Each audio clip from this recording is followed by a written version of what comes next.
Maulid Nabi ya, tidak ada contohnya dari Nabi dan para sahabatnya. Nabi sallallahu alaihi wasallam ya, beliau pernah melaksanakan salat gerhana.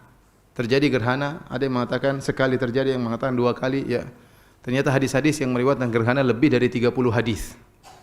Ya, padahal sekali terjadi ya.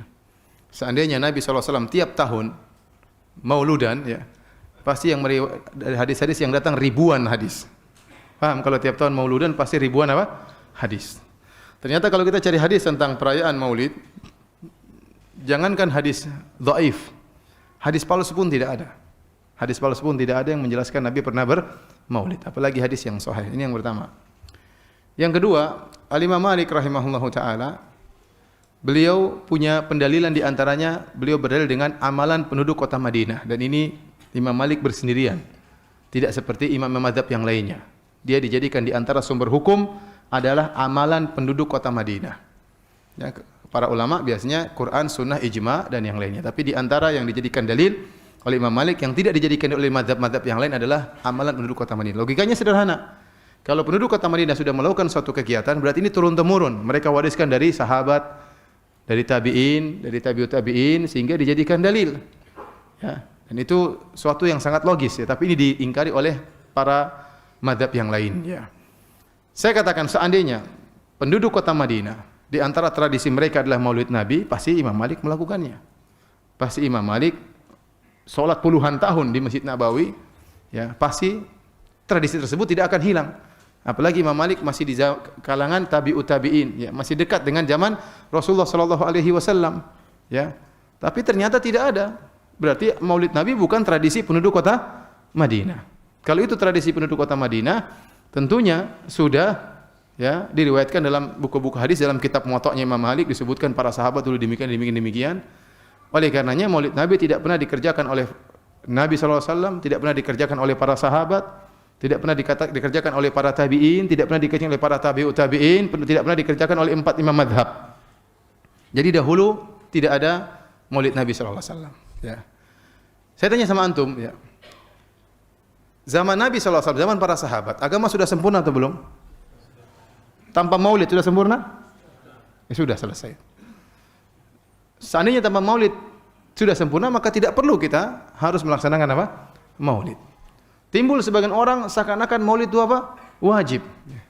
Mereka tidak mengatakan wajib, tapi perbuatan mereka, sikap mereka seakan-akan Maulid itu apa? Wajib. Saya mereka mengatakan kalau tidak bermaulid tidak cinta kepada Nabi sallallahu alaihi wasallam. Ada yang lebih parah daripada itu, mengatakan barang siapa yang mengingkari maulid berarti mengingkari kenabian Nabi sallallahu alaihi wasallam. Bahaya ini. Berarti kalau mengingkari maulid kafir dong, mengingkari kenabian Nabi apa? Kafir. Sampai ada yang berkata seperti itu, berlebihan. Kita katakan bagaimana di zaman Nabi bukan sunnah, sekarang bisa jadi wajib. Bagaimana zaman Nabi para sahabat tidak dilakukan, sekarang kok sekarang menjadi apa? Wajib. Kok bisa demikian? Ya, apa kita tidak, bagaimana pertanggungjawaban di hadapan Allah Subhanahu wa taala? Kalau Anda mengatakan boleh, dianjurkan, itu masih mending. Tapi kalau mengatakan sampai wajib, ini bahaya ya. Bahaya ya. Baik. Berikutnya, sebagaimana kita membantah bid'ah-bid'ah yang lain, kita katakan Maulid kebaikan atau bukan? Kalau mereka bilang kebaikan, kita bilang kebaikan ini Nabi tahu atau tidak? Abu Bakar tahu atau tidak? Umar tahu atau tidak? Sahabat tahu atau tidak? Tinggal 2 jawaban, tahu atau tidak. Kalau mereka bilang Nabi, para sahabat tidak tahu, ini kebaikan, bahaya. Aneh, ente tahu, Nabi tidak tahu, bahaya. Berarti mereka menyandarkan kejahilan kepada Nabi dan para sahabat. Mereka akan mengatakan Nabi tahu. Ya. Kalau Nabi tahu, Nabi meninggalkannya.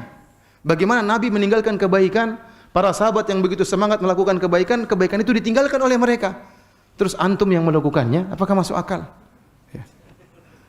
Lebih semangat mana beramal soleh, Nabi dan para sahabat atau antum? Nabi dan para sahabat, para tabi'in, para tabi'ut tabi'in. Ya. Ya. Oleh karena para hadirin Allah Subhanahu wa taala, yang benar Maulid adalah perkara yang bid'ah, tidak pernah dikenal oleh para sahabat dan para a'immah, ya. Makanya kalau ada yang mengerjakan sekarang, kita bilang ini perkara bid'ah. Dan ini yang dipilih oleh Al-Imam Syaukani rahimahullahu taala dalam kitabnya Risalatun fil Maulid. Risalah tentang hukum maulid. Risalah fi hukmil maulid kalau enggak salah. Dia menjelaskan, saya tidak menemukan dalil sama sekali tentang bolehnya maulid. Ini diriwayatkan oleh Imam Syaukani. Ustaz, apakah ada khilaf? Kenyataannya memang ada khilaf. Kita dapati sebagian ulama-ulama Syafi'iyah mutaakhirin terutama, ya, seperti Ibnu Hajar rahimahullah. Ya, kemudian Ibnu Hajar yang dalam Fathul Bari mengatakan 3 kurun generasi tidak pernah melaksanakan maulid. Tapi dia sendiri mengatakan maulid boleh. Kemudian gurunya Al-Iraqi, muridnya Sakhawi juga mengatakan boleh. Ini pendapat ulama Syafi'iyah. Banyak pendapat ulama Malikiyah mengatakan haram, ya, seperti Al-Fakihani dan yang lainnya, ya. Saya lupa nama-nama ulama Malikiyah tersebut, ya. Didukung oleh juga Ibnu Taimiyah dan yang lainnya, ya. Sekarang kalau ada khilaf, kita berhak memilih. Maka saya memilih bahwasanya Maulid Nabi hukumnya bid'ah sebagaimana yang dipilih oleh Imam Syaukani rahimahullahu taala. Ustaz, bagaimana saudara-saudara kita yang mengatakan Maulid boleh? Ya sudah, mereka melaksanakan apa yang mereka yakini, ya. Tidak perlu kita menyesatkan mereka. Tidak, kita cuma sampaikan. Kita cuma apa? Sampaikan bahwasanya itu tidak pernah dikerjakan di zaman Nabi dan para sahabatnya, dan agama sudah sempurna tanpa acara tersebut, ya. Agama sudah sempurna tanpa acara tersebut. Dan kita katakan cara maulid yang benar yang diajarkan oleh Nabi sallallahu alaihi wasallam adalah puasa setiap hari Senin. Dalam Sahih Muslim Rasulullah SAW ditanya, wa su'ila an siyami yaumil itsnain. Nabi ditanya tentang puasa hari Senin. Maka Nabi mengatakan, dzaka yaumun wulidtu fihi. Itu adalah hari di mana aku dilahirkan. Jadi Nabi mengagungkan hari kelahirannya. Tetapi cara pengagungannya dengan apa? Dengan berpuasa setiap hari Senin, setiap pekan. Saya ingatkan para ikhwan, tidak perlu kita ributkan masalah ini. Kalau ada yang mengatakan maulid sunnah, ya sudahlah, biarin mereka lakukan. Ya, kita katakan tidak sunnah, karena sunnah adalah hukum fikih. Ya, kalau bilang sunnah, mana dalilnya? Ya. Bagaimana Anda mengatakan sunnah sementara tidak pernah dikerjakan oleh Nabi dan para sahabatnya? Apalagi sampai pada derajat wajib. Ya, dari mana dalilnya? Ya, saya tidak berani mengatakan demikian. Karena mereka sampai saya mengatakan, mereka mungkin tidak mengatakan wajib, tapi pernyataan mereka seakan-akan hukumnya wajib. Mereka mengatakan kalau tidak bermaulid tidak cinta kepada Nabi. Itu berarti kan apa? Berarti seakan-akan wajib. Tapi para sahabat yang tidak bermaulid, apakah mereka tidak cinta kepada Nabi sallallahu alaihi wasallam? Ya. Mereka sangat cinta kepada Nabi. Namun mereka mengungkapkan cinta tidak seperti dengan apa yang mereka tidak mengungkapkan cinta dengan perkara yang tidak diajarkan oleh Nabi. Tapi mereka mengungkapkan cinta mereka kepada Nabi dengan perkara-perkara yang diajarkan oleh Nabi sallallahu alaihi wasallam. Jadi ikhwan dan akhwat yang dirahmati Allah Subhanahu wa taala, ya, ini yang kita sampaikan dan tidak perlu kita ributkan dengan saudara-saudara kita yang mungkin mereka tidak paham, ya, masing-masing berjalan dengan yang mereka yakini, tapi kita yakini bahwasanya maulid adalah bid'ah, tidak perlu kita sesatkan mereka karena ini bid'ah berkaitan dengan amalan, bukan dengan akidah. Ya.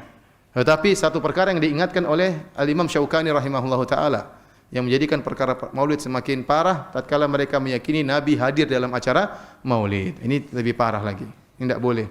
Karena ini ada menyinggung-nyinggung tentang akidah. Meyakini Nabi rohnya hadir, ya, dalam acara-acara maulid, ya. Jadi kalau acara maulid di satu dunia ini ada 1000 acara maulid, Nabi hadir semua, ya. Ya, repot seperti itu, ya. Ya, ini keyakinan perlu dalil dan kita tidak boleh berbicara tanpa dalil. Kita cinta kepada Nabi, kita mengagungkan Nabi, tapi tidak boleh berlebih-lebihan.